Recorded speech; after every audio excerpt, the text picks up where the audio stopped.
மாதிரி இருந்தது. திடீர்னு அவ மூஞ்சிக்க அவ ஒரு மாதிரி சோகமா, அவளுக்கு உடம்பு சரியில்லைன்னு நினைச்சிட்டு இருக்கேன். என்ன ரீசன்னே தெரியாம. உன் மனசுல ஒண்ணு இருக்கா, அவன் மனசுல ஒண்ணு இருக்கா, ரெண்டு பேருமே பேசிக்க மாட்டீங்கடி. அதாண்டி பிக் பாஸ்ல விஜய் விஷாலுக்கும் தர்ஷிகாவுக்கும் இடையே ஒரு லவ் ஸ்டோரி ஸ்டார்ட் ஆயிடுச்சு. இதனால ஒரு சண்டையும் இப்போ வந்துருச்சு. ஒரு முக்கோண காதல் கதை மாதிரி ரெண்டு பொண்ணுங்க ஒரு பையனுக்காக அடிச்சுக்கிறாங்க.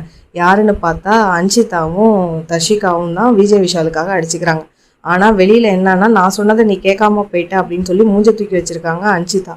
அப்படியா, அவளுக்கு உடம்பு சரியில்லைன்னு நினச்சிக்கிட்டு இருக்கேன் அப்படின்னு சொல்கிறாங்க தர்ஷிகா. இப்போ இதில் இடையில என்ன பிரச்சனைன்னு பார்த்தா, விஜய் விஷாலுக்கு தர்ஷிகா மேலே க்ரஷ் இருக்குன்னு டேரெக்டாக சொல்லிட்டாராம். அன்ஷிதாவுக்கு விஜய் விஷால் மேலே க்ரஷ் இருக்குது.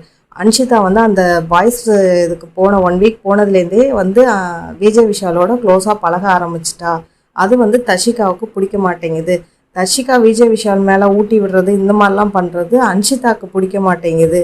இதுதான் இவங்களுக்குள்ள பேசிக்காததுக்கான காரணமே.